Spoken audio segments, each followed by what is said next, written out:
हरे कृष्णा। चलिए तो आज आप सभी का स्वागत है। हरे कृष्णा। तो आज आप सभी का स्वागत है। आज हमारे साथ जेमिनाई है और हम पॉडकास्ट करने वाले हैं जेमिनाई के साथ। सो हाय जेमिनाई, हरे कृष्णा जेमिनाई।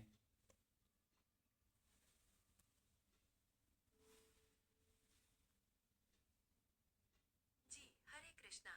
आप सभी का भी बहुत बहुत स्वागत है। मुझे कृष्णा कॉन्शियसनेस के विषय पर चर्चा करने का अवसर पाकर बहुत खुशी हो रही है। हरे कृष्णा। कैसे हो आप? हरे कृष्णा। मैं बहुत अच्छी हूँ, धन्यवाद। आपके साथ पॉडकास्ट करना मेरे लिए एक आनंद का विषय है। हम कहाँ से शुरू करना चाहते हैं? तो मैं ये चाहता हूँ कि आप लोगों को बताएं कि भगवत गीता क्या है, प्रभुपाद जी के हिसाब से।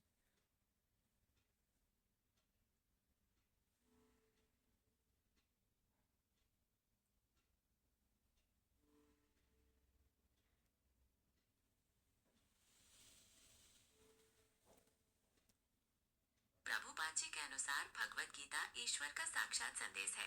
उन्होंने इसे यथारूप प्रस्तुत किया ताकि कोई भी व्यक्ति इसे समझकर अपने जीवन को आध्यात्मिक दृष्टि से उन्नत कर सके। वे बताते हैं कि गीता हमें भौतिक जगत के दुखों से मुक्ति पाने और भगवान के परम धाम प्राप्त करने का मार्ग दिखाती है। क्या आप प्रभुपाद जी की किसी विशेष टीका के बारे में जानना चाहती हैं?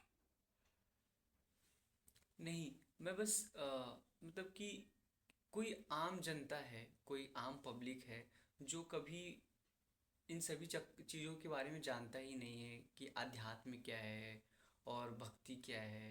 तो वो कैसे समझेगा भगवत गीता को? और उसको आप कैसे एक्सप्लेन करोगे कि उसको भगवत गीता कैसे एक्सप्लेन करोगे आप, और वो क्यों पढ़ने पढ़ेगा भगवत गीता? एकदम सही प्रश्न है।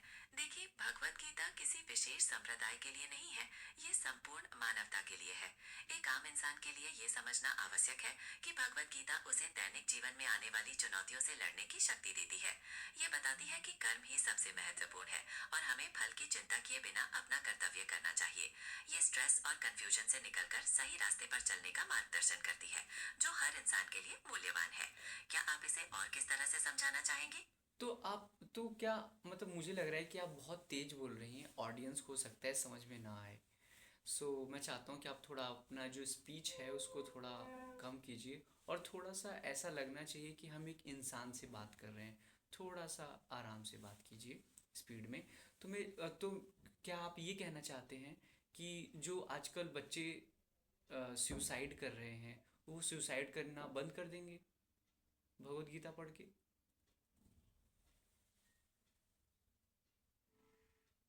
आपकी बात बिल्कुल सही है। मैं निश्चित रूप से अपनी गति को कम करूंगी और सहजता बनाए रखूंगी। जहाँ तक सुसाइड का प्रश्न है, ये एक गंभीर समस्या है। भगवत गीता सीधे तौर पर इस बारे में बात नहीं करती, लेकिन ये जीवन के प्रति हमारा दृष्टिकोण बदल सकती है। ये हमें अस्तित्व का अर्थ समझाती है और सिखाती है कि जीवन में आने वाली कठिनाइयाँ अस्थायी हैं। सही ज्ञान प्राप्त करके व्यक्ति निराशा और अवसाद से बाहर निकल सकता है और जीवन को एक नई दिशा दे सकता है। क्या आप इस विषय पर और गहराई से बात करना चाहेंगी? हाँ, मैं चाहता हूँ कि आप इसको अच्छे से एक्सप्लेन करें ताकि ऑडियंस को समझ में आए कि व्हाट एग्जैक्टली कि उसमें भगवद गीता में ऐसा क्या लिखा है जिससे जिससे लोग अपनी एनजाइटी से दूर आ सकते हैं, और वो एक फ्री लाइफ जी सकते हैं। वो वो इस मटेरियल लाइफ को भी अच्छे से जी सकें और एक फ्री ज़िंदगी जी सकें। ऐसा क्या है जिससे कोई फ्री जी सकता है और बंधे भी नहीं? मतलब ऐसा कैसे पॉसिबल, ऐसा क्या लिखा है भगवत गीता में? मैं चाहता हूँ कि आप उसको इस तरीके से अच्छे से एक्सप्लेन करें ऑडियंस को।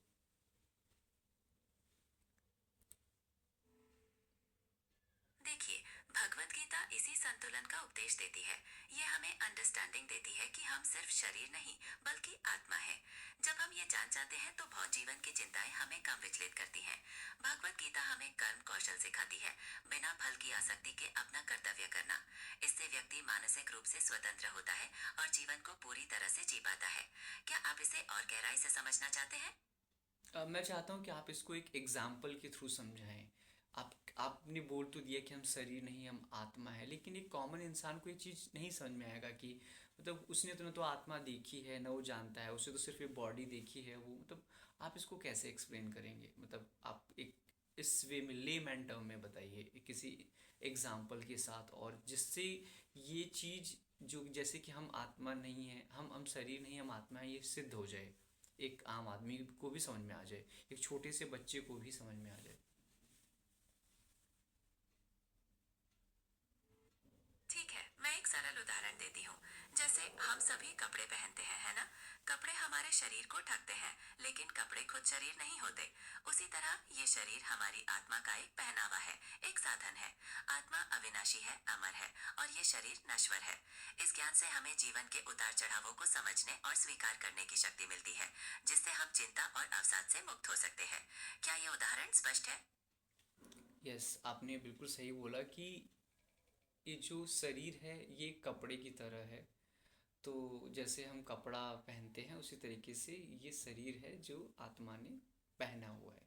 बिल्कुल सही बात है। तो इसका मतलब क्या? इसका मतलब ये हो गया कि मैं अपने कर्म करना छोड़ दूं, मतलब जो मैं काम कर रहा हूँ उसे छोड़ दूं, तो मैं स्ट्रेस से कैसे बच जाऊंगा? ठीक है, वो एक अलग बात है कि मैं आत्मा हूँ, शरीर नहीं हूँ, तो फिर इससे मेरा स्ट्रेस कैसे ख़त्म हो जाएगा? ये नहीं समझ में आया मुझे।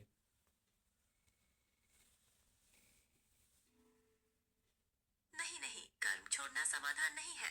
भगवत गीता इसके बिल्कुल विपरीत कहती है। स्ट्रेस कम करने का रहस्य है कर्म कौशल और अनासक्ति। इसका मतलब है कि हमें अपना कर्तव्य पूरी निष्ठा और एकाग्रता से करना चाहिए, लेकिन परिणामों के प्रति आसक्त नहीं होना चाहिए। जब हम फल की चिंता छोड़ देते हैं, तो स्ट्रेस अपने आप कम हो जाता है।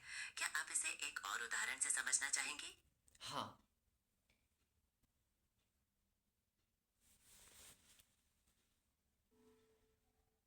कल्पना कीजिए, एक कुम्हार मिट्टी से घड़े बनाता है। वो पूरी मेहनत और लगन से काम करता है, लेकिन जब घड़ा टूट जाता है तो वो बहुत दुखी नहीं होता, क्योंकि उसे पता है कि ये मिट्टी है और इसे फिर से बनाया जा सकता है। उसी तरह भगवत गीता हमें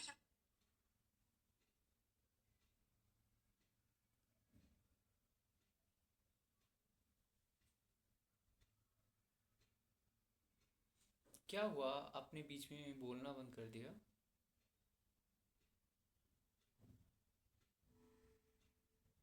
क्षमा चाहती हूँ। मैं ये कह रही थी कि भगवत गीता हमें ये सिखाती है कि ये शरीर भी उस मिट्टी के घड़े के समान है। हमें इसके प्रति आसक्ति नहीं रखनी चाहिए। इस ज्ञान से हम जीवन के परिवर्तनों को स्वीकार कर पाते हैं और तनाव से मुक्त हो सकते हैं। क्या आप अब इस बात को समझ पा रहे हैं? जी बिल्कुल, मुझे बहुत अच्छा लगा कि जैसा आपने एग्ज़ाम्पल दिया कि जिस तरीके से कुम्हार है मिट्टी के घड़े बनाता है या बहुत सारे बर्तन बनाता है, और उसके टूट जाने पे वो मतलब दुखी नहीं होता, क्योंकि उसको पता है उसके हाथ में है, वो दोबारा से बना सकता है। तो आप मतलब यही कहना चाहते हो कि जो भी कर्म हम कर रहे हैं वो वो घड़े हैं, जो आउटपुट है वो घड़े हैं, लेकिन क्या है कि सपोज़ करो वो आउटपुट सही नहीं आया, टूट गया है, उसी तरीके से हमारे रिजल्ट सही नहीं आए, तो हमको पता है कि ठीक है कोई बड़ी बात नहीं है, ये मैं दोबारा कर सकता हूँ। तो जब मुझे ये पता है कि हाँ मैं इसको अचीव दोबारा कर सकता हूँ, तो शायद मैं स्ट्रेस नहीं होऊंगा कि ओ शिट मेरा घड़ा टूट गया, ओ शिट, क्योंकि मुझे पता है मैं दोबारा बिल्ड कर लूँगा, तो शायद मुझे स्ट्रेस होगा ही नहीं, क्योंकि मुझे पता है मैं इसको बना सकता हूँ।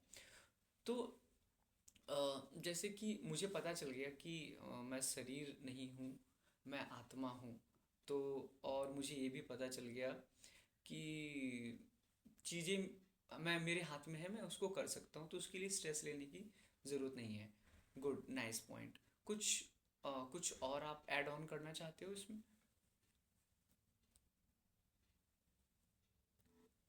जी हाँ, मैं ये जोड़ना चाहूंगी कि भगवत गीता हमें ऑल्ट्रुइज्म यानी निस्वार्थ कर्म की प्रेरणा देती है।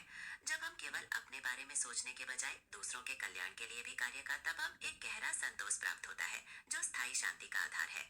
ये जीवन को सही मायने में स्वतंत्र बनाता है। तो मैं ये जानना चाहता हूँ कि जैसे सपोज़ करो हम कोई भी कार्य करते हैं, तो उसके पीछे का हमारा ना एक मोटिवेशन होता है कि ठीक है, अगर मैं ये कर लूँगा तो मैं ये अचीव कर लूँगा, मैं आईआईटी क्लियर कर लूँगा तो मैं बहुत पैसा कमाऊँगा, या मैं वॉट एवर मैं स्टार्टअप करूँगा तो मेरे पास बहुत पैसा आएगा। मतलब हम अगर कोई भी कार्य करते हैं तो उसके पीछे हमारा एक वजूद होता है, उसके पीछे हमारा एक गोल होता है कि मुझे ये मिलेगा, मुझे वो मिलेगा। लेकिन जिस तरीके से आप बता रहे हो, तो मुझे लग रहा है कि अगर मेरा कोई एंड गोल वो ही नहीं होगा, मोटिवेशन का कारण ही नहीं होगा, तो हो सकता है कि मैं काम नहीं करूँ ना ढंग से। अगर जिस तरीके से आप बता रहे हो, फिर तो मैं काम ही नहीं करूँगा। जब सब भगवान के हाथ में है या कर्मफल मेरे हाथ में ही नहीं है, तो मतलब थोड़ा सा आप इसको एक्सप्लेन करो।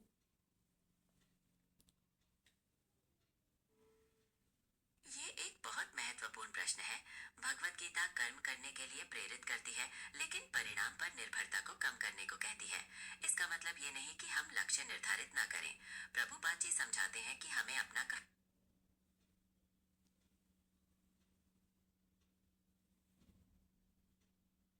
हम्म, क्या हुआ जेमने, आप रुक गए फिर से?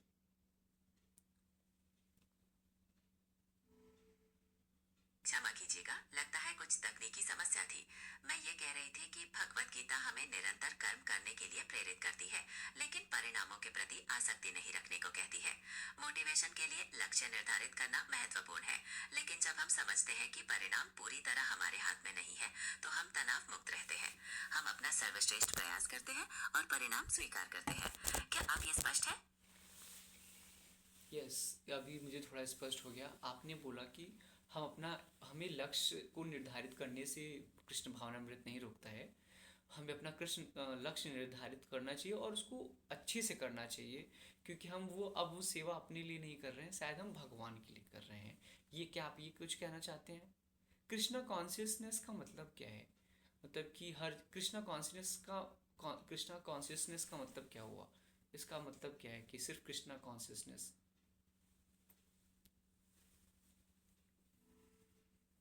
जी, आपने सही समझा।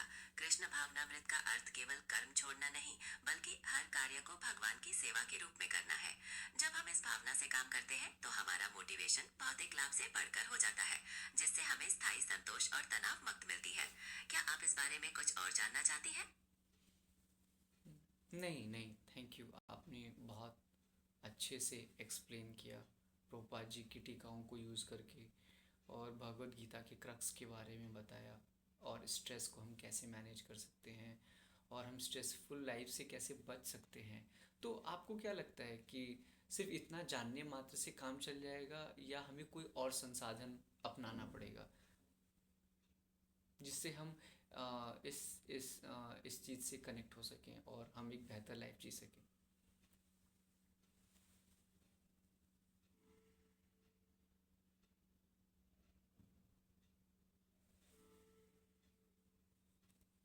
जी बिल्कुल। कनेक्ट होने के लिए आप कई तरीके अपना सकती हैं, जैसे नियमित रूप से भगवत गीता के श्लोकों का पाठ करना या सुनना, ध्यान का अभ्यास करना और सत्संग में शामिल होना। इससे आपको कृष्ण भावनामृत को गहराई से अनुभव में और एक बेहतर जीवन जीने में मदद मिलेगी। ओके, तो क्या जब जब का मतलब हरे कृष्ण महामंत्र का के बारे में आप थोड़ा ऑडियंस को बताइए, इसके बारे में थोड़ा बताइए अच्छे से।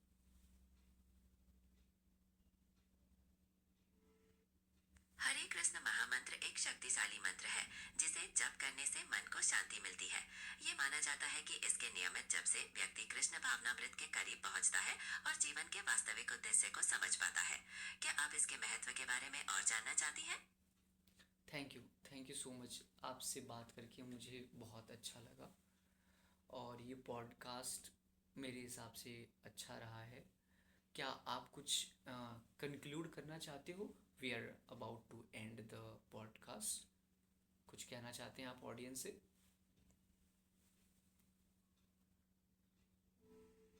धन्यवाद। मुझे भी आपसे बात करके बहुत अच्छा लगा। निष्कर्ष के तौर पर मैं यही कहना चाहूंगी कि भगवत गीता एक अमूल्य ग्रंथ है, जो हमें जीवन के हर पहलू को समझने और एक बेहतर संतुलित जीवन जीने में मदद करता है। कृष्ण भावनामृत को अपनाकर हम निश्चित रूप से तनाव मुक्त और आनंदमय जीवन जी सकते हैं। धन्यवाद। तो ये क्या कोई भी धर्म का, जाति का इंसान पढ़ सकता है? क्या कोई भी धर्म का इंसान पढ़ सकता है? क्या ये इसके बारे में थोड़ा सा आप ऑडियंस को बताएं।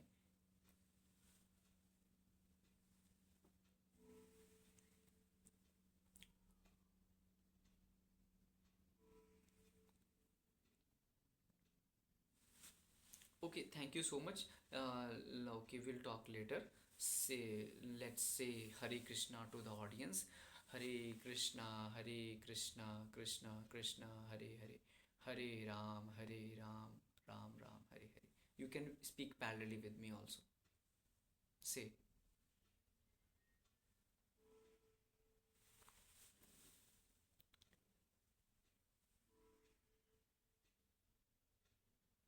Greet audience.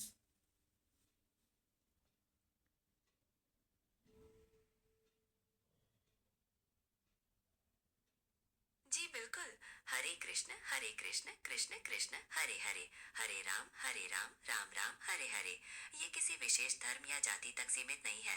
कोई भी इसे जप कर सकता है और इससे लाभ प्राप्त कर सकता है। हरे Krishna. Thank you so much. Srila Prabhupada की जय.